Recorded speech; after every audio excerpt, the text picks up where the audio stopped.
የሚጠብቃችሁ ቅዱስ ሚካኤል እነሆ በፊታችሁ ነው። ምሕረትን ቸርነትን በጎ ፈቃድን ከፈጣሪያችሁ ከፈጣሪው ለምንላችኋል።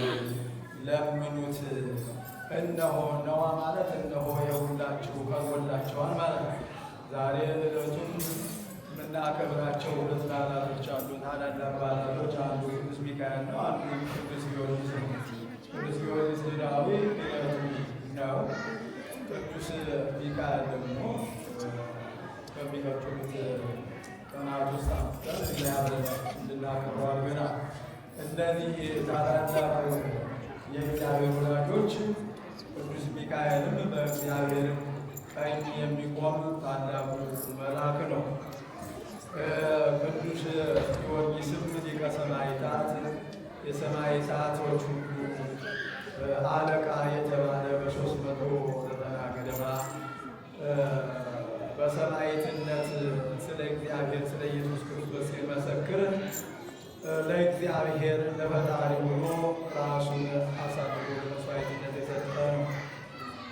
ይህንንም በተመለከተ ቅድመ አባታችን የማዕረግ ስም ይኖራቸዋል። ቆሞስ አባ ዮናስ አሁን አላወቁትም የማዕረግ ስማቸውን ሲያስተምሩን ቆይተዋል። በደንብ አድርጋችሁ ተከታትላችሁ ከሆነ ልብ የሚነካ ከዘመኑ ጋር አዋህደው አስተምረውናል። ቃልዎት ያሰማልን በእውነቱ። እንግዲህ የተከበራችሁ ሕዝበ ክርስቲያን በሙሉ ካህናቱ ከአንድ ሰዓት ጀምረው ሲያገለግሉ አደሩ። አንድ ሰዓት በኢትዮጵያ አቆጣጠር 7 ሰዓት የምንለው በሌሊቱ ሲያገለግሉ አደሩ። እንግዲህ ይህ ምስጋና በእውነቱ ቀላል አይደለም። ታላቅ ቅዱሳን መላእክትን ያሳተፈ ቅዱሳን መላእክት ሁልጊዜም እረፍት ሳይኖራቸው ፈጣሪያቸውን ሲያመሰግኑ የሚኖሩ ናቸው። እነሱ እንኳንስ የሰው ልጅ ለምስጋና ተሰልፎ ቀርቶ የሚያመሰግን እንኳን በሌለበት ቦታ ቅዱሳን መላእክት አንደበታቸው ምስጋና አያቋርጥም፣ አይዘጋም። ሲያመሰግኑ የሚኖሩ ናቸው። እያንዳንዳቸው እንደሰው ቤታችሁ ሆናችሁ እንኳን ምስጋና ለፈጣሪያችሁ ለማቅረብ ብትሞክሩ ሁልጊዜ መላእክት ባጠገባቸው ሆነው አብረው ሲያመሰግኑ ታገኟቸዋላችሁ። ከእነዚህም ታላላቅ መላእክት ውስጥ አለቃቸው ቅዱስ ሚካኤል ይገኝበታል። ቅዱስ ሚካኤል ምድቡ ከሱራፌል ነው። ሱራፌል 24ቱ ካህናተ ሰማይ አጠንተ መኖሩ የሚባሉ ናቸው። የፈጣሪን የሥላሴን መንበር የሚያዝኑ ሁልጊዜ ከፊቱ የማይለዩ ናቸው። ምድቡ ከእነሱ ውስጥ ነው። እነሱ ውስጥ ምድቡ ቅዱስ ሚካኤል ነው። ከኪሩቤል ደግሞ ገብርኤል ነው ማለት ነው። እና ይህ መልአክ በእግዚአብሔር ዘንድ ታስሶ በተለይም በዛሬው ዕለት በኦሪት ዘጸአት ምዕራፍ 23 ከቁጥር 1 እንደምናገኘው ናሁ እብየኑ መላኬ ዘይጸይፍ ኖተከ ወየሐውር ቅድሜከ እስመ ስምየ ውስተ እዴሁ ወይምህከከ ብታስቀይመው ይቅር አይልህም። እነሆ መላኬን እሰድዳለሁ፣ መላኬን ሰድጄ እንዲመራችሁ አደርጋለሁ። እየመራ ወደ ምድረ ርስት ወደ ርስታችሁ ሀገር ያገባችኋል። ማለት ምድረ ሕዝበ እስራኤል ከግብፅ ወጥተው ወደ ሀገራቸው በሚሄዱበት ጊዜ ነው። 40 ዘመን የመራቸው መልአክ ነው። 40 ዘመን ሙሉ አልተለያቸውም። ሌሊት በብርሃነ እሳት፣ ቀን በአምደ ደመና ሆኖ እየመራቸው ከሰማይ ፈጣሪ ምግብ መና ሲያወርድላቸው ያንን በአግባቡ እየተከፋፈሉ በየቀኗ እንዲመገቡት ስርዓት ባለው መንገድ በአዛዦቻቸው ላይ እያደረ እያስተማረ የመራቸው ታላቅ መልአክ፣ የማይሰለች ታላቅ መልአክ ነው። እንደዚህ አርጎ 40 ዘመን ሞልቶ መጥቶ ሕዝበ እስራኤልን ወደ ሀገራቸው ወደ ምድረ ርስት አገባቸው። ስሜ በውስጡ ነውና እንዳታስመርሩት ብሎ ፈጣሪ ነው የተናገረው ለሕዝበ እስራኤል ነው። ስሜ በእሱ ላይ ነው እንዳታስመርሩት፣ ብታስመርሩት ግን ይቅር አይላችሁም። ይህን ያተናገረው አምላክ ነው። ስለ መልአኩ ስለሚመራው ስለ ታዛዡ ስለ ቅዱስ ሚካኤል ኃያልነትና ታዳጊነት፣ ይቅር ባይነት፣ ሰው ወዳድነት፣ ወዳጅነት አምላክ ተናገረ። ይቅር አይላችሁምና እንዳታስመርሩት፣ እንዳታስቀይሙት። ክርስቲያኖች ወይ ዛሬ እኛ ስንት ጊዜ ይሆን የምናስቀይማቸው ቅዱሳን መላእክትን? እነሱን ቀርቶ ፈጣሪያችንን እንኳን አልታዘዘው ብለን በሕጉ አልመራ ብለን ክፉ እየሰራን ከግብር ሰብአዊ ወጥተን የአራዊትን ግብር ገንዘብ አድርገን እየሄድን አምላክ እየተመለከተ ምድርንም ባለችበት አጽንቶ ይዟት እነሆ እስካሁን ድረስ አለ። ከመካከላችን ብዙ ሰዎች አለፉ፣ ብዙ ሰዎች ተቀጠፉ። ሰውን ሰው እያጠፋው፣ ሰውን ሰው እየበላው፣ ሰውን ሰው እየገደለው፣ ሰውን ሰው እያሳደደው እነሆ እግዚአብሔር ዝም ብሎ እየተመለከተ ይቅር የማይለው ትዕግስት የሌለው መልአክ ቅዱስ ሚካኤል እንዲሁም ቅዱስ ገብርኤል ሌሎችም ኃያላን መላእክት እየተመለከቱ የፈጣሪያቸውን ትዕግስት እያደነቁ ሳይታዘዙ አይቀስፉምና ባለመታዘዛቸው ምክንያት የሰውን ኃጢአት እየተመለከቱ ዝም ብለው ያሳልፋሉ። እሱ ደግሞ ጊዜው አልደረሰምና የሚቀስፉበት በተለይ እኛ ከሰው አነስተኛነታችን በድህነታችን ድሆች እዚህ ግቡም ባንባል የትም ቦታ የምንሰደድ እርግጥ ነው የሚያሳድዱን ወገኖቻችን ናቸው። ከኛ ይልቅ የሚበልጡ ኃያላን ጉልበት አለን፣ ብዙ ነገር አለን፣ ሀብትም አለን የሚሉ ሰዎች ነበሩ። እነሱ የኛን ያህል አልበደሉትም። እማውቀው ነገር የለኝም። እኛ ግን ከበደሉ ሁሉ በላይ ሰው ወገኑን አይገድልም። በኃይል ይገድላል፣ ሌላ ጠላት ይገድላል እንጂ ሰውን አያጠፋም። አውሬውን አይበላም፣ ጅብን አይበላም፣ ቀበሮ ቀበሮን አይበላም፣ አንበሳ አንበሳውን አይበላም። ሰው ግን ባህሪው ተለውጦበት ሰው እያጠፋው ሰው እያሳደደው ግብረ አራዊት በውስጡ በመንፈሱ ገብቶበት ሌላ ፍጥረት ሆኖ እየተመለከት ነው። በዚህ ሁሉ ትዕግስት የሌላቸው ቅዱሳን መላእክት ፈጣሪያቸው ሲታገስ አይተው አልታዘዙምና ዝም ብለው እየተመለከቱ ነው። ቤቱንም አሳደፍንበት፣ ዓለምንም በደም አቆሸሽንበት። እግዚአብሔር ዝም ብሎ ይመለከተናል። ብዙ ሰማዕታቶች ወደቁ። በእርግጥ የእነሱ ደም ንጹሕ ነው። የታረዱት የተገደሉት ሰዎች ደም ንጹሕ ነው፣ የተቀደሰ ነው። የገዳዮች ግን ርኩስ ነው፣ በፈጣሪ ፊት አስጸያፊ ነው። እግዚአብሔር ለማየት የሚጸየፋቸው ለማሰብ የሚጸየፋቸው ናቸው። እስከ ጊዜ ግቡ ድረስ ግን የተሸከማቸው የታገሳቸው ናቸው። እንዲህ አይነት ዓለም ላይ ያለነው ክርስቲያኖች እነ ቅዱስ ጊዮርጊስ ቅድም አባታችን ሲያስተምሩ እንደቆዩት ሁሉ ቢገደሉ ቢሰቃዩ በሰው ሀገር ሰዎች ነው። የራሳቸው እንኳ ዜጋ ቢሆን በተቻለ መጠን ከፈጣሪ ግብር ፈጣሪ ከማምለክ ወጥተህ እኛን ምሰል ካድ ይሉት ይሆናል። ከዚህ ውጭ ግን ገዳዮቹ አሁንም በታሪክ እንደምንመለከተው የራሳቸው ዜጎች አይደሉም። የራሳቸው ዜጎች በሰማዕትነት ሲያጠፏቸው ይኖሩ። ከኢትዮጵያ በስተቀር ይሄ አይደረግም። እርግጥ በሮማ ውስጥ በእነ ዲዮቅልጥያኖስ ጊዜ የተፈጸመ ነገር አለ። መንግስቱ በክህደት ውስጥ ስለነበረ አማኞችን ክርስቲያኖችን አጠፋለሁ ብሎ አዋጅ አውጆ ስለነበረ እነ ዲዮቅልጥያኖስም እነ መክስያኖስም እነ ኔሮን ቄሳርም ሌሎችም ከሀገራቸው ሕዝብ ብዙ አጥፍተዋል። ለምን እኛን አትከተሉንም በሚል ነው። እንግዲህ መቼም የሰው ልጅ አንዳንድ ጊዜ ግብሩ አራዊትነት የሚዋሃድበት ጊዜ ስላለ ነው። እንደ ኢትዮጵያ የሆነ ግን በየትም ጊዜ የለም። ምክንያት ቢስ ምክንያት የለሽ ግድያ የሚገድል የሚያጠፋ የኢትዮጵያ ምናምን ብቻ። እንግዲህ ስሙን እናንተ ጥሩት እና ክርስቲያኖች ሆይ አምላካችን እግዚአብሔር ቅዱስ ሚካኤልን ልኮታል።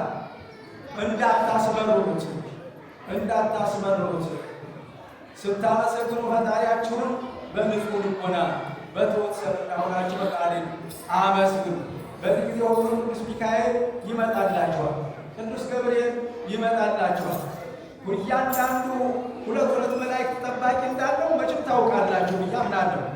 እያንዳንዱ ሰው ስንት ጊዜ ሚሊየን ቢሆን የዚያ ሁሉ ሁለት መላእክት ጠባቂ አሉ።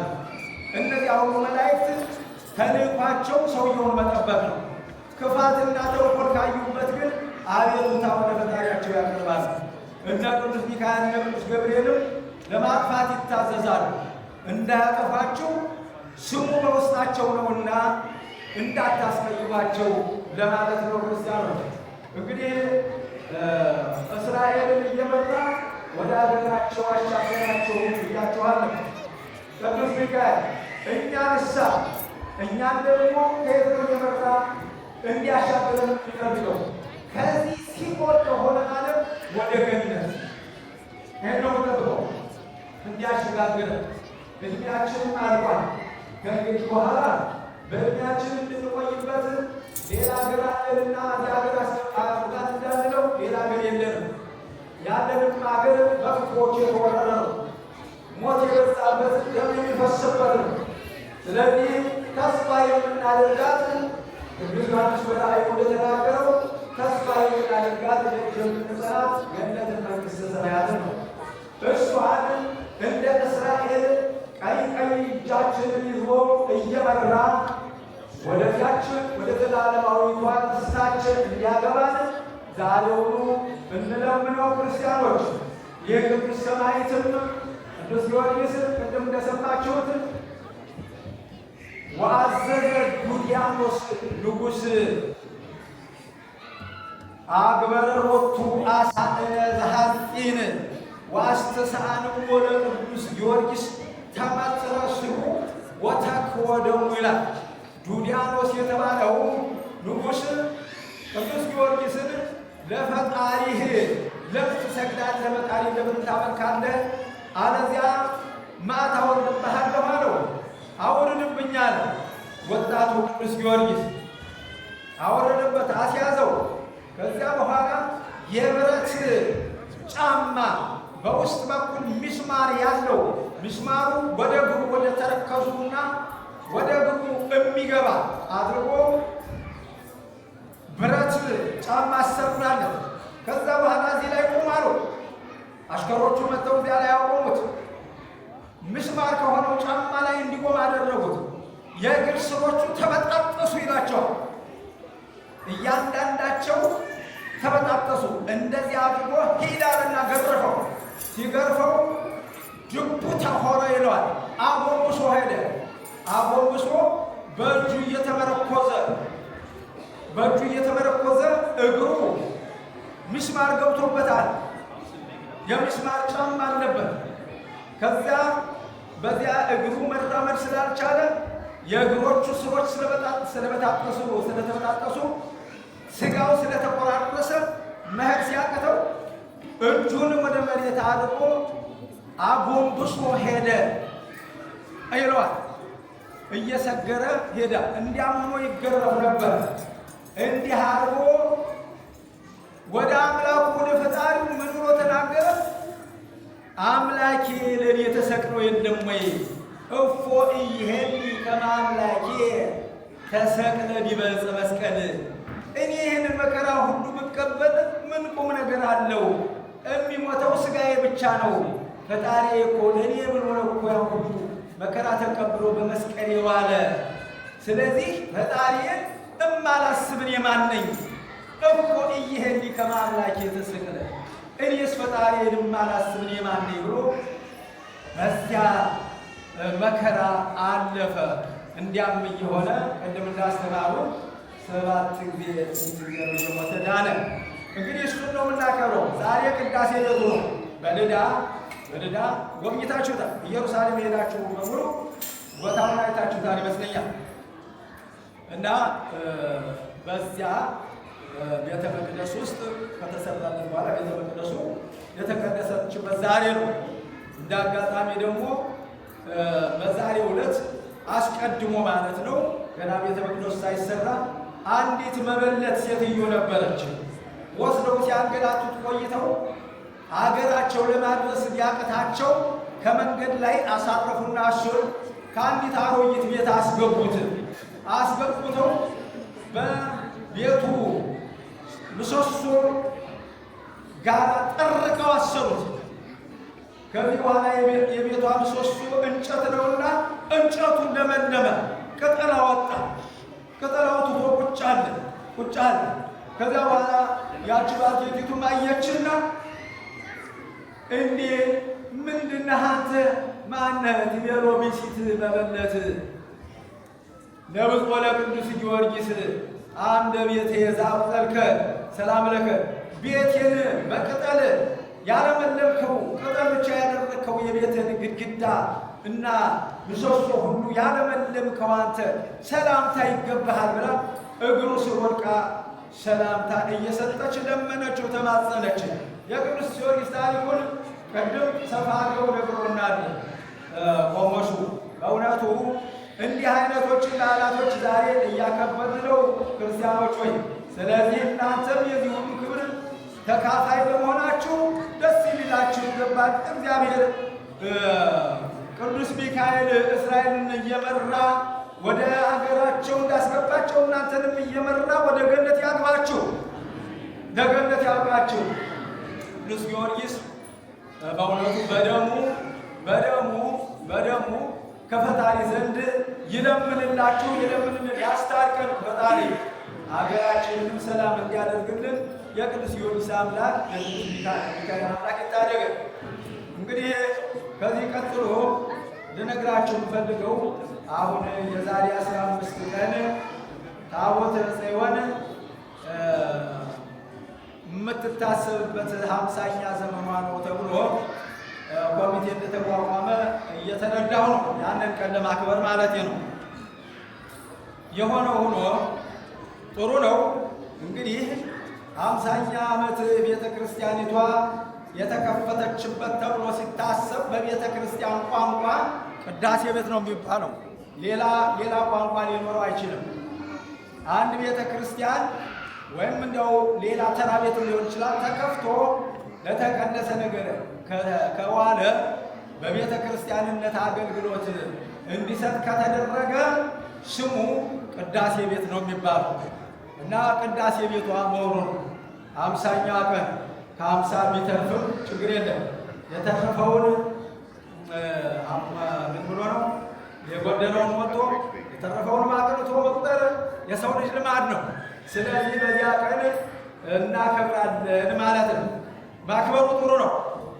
እኔ ብዙ ነገር ለማለት ቢያስፈልግም በእኔ ብቻ ቁጠሩትና ሀሳቡ ወይም እሱ ብቻ ነው ይህንን ያፈለቀው ብላችሁ ሰዱትና አንዳንድ ሀሳቦች ልሰጣችሁ ፈልጌ ነው። ቤተ ክርስቲያኒቷ ስትከፈት የነበሩ ሰዎች አብዛኛዎቹ ወይም ጥቂቶቹ ልበላቸው ዘመን ገትቷቸው በሞት ተለይተውናል። ሌሎች ደግሞ ያሉም አሉ። የሆነ ሆኖ ካሉት ውስጥ በእኔ ሀሳብ ካሉት ውስጥ እንደ እናቶ ታዬ ያለ እንደ እናቶ ሙሉጌታ አስራት ያለ ሌሎችም ያሉ ሰዎች በዕለቱ ተገኝተው ከታሪኩ ከያዙት በአይምሯቸው ከቀረጹት የታሪክ ንባብ እንዲያሰሙና በመድረኩ ላይ ተጋብዘው ንግግር እንዲያደርጉ በእኔ በኩል በእውነቱ ሀሳብ ለመስጠት እፈልጋለሁ። ለማን እንደምናገረው አላውቅም። የአዘጋጅ ኮሚቴ ያለ ስለተባለ ለሱ ነው እየረከብኩ ያለሁት። በሌላ በኩል ደግሞ በሸሪንግ አሬንጅመንት ወይም ደግሞ ምንድን ነው የምንለው በክፍፍሉ ነው። እንግዲህ ይሄ ቋንቋ ሳልወዶ በግድ እየተጠቀምኩበት ነው። በመከፋፈሉ በየሳምንቱ በሸሪንግ አሬንጅመንት ውስጥ የሚጋሩን ወገኖች አሉ። እነሱም ቢመጡም ባይመጡም ጥሪ ሊተላለፍላቸው ይገባል ባይ ነኝ። ከፈቀዱ መጥተው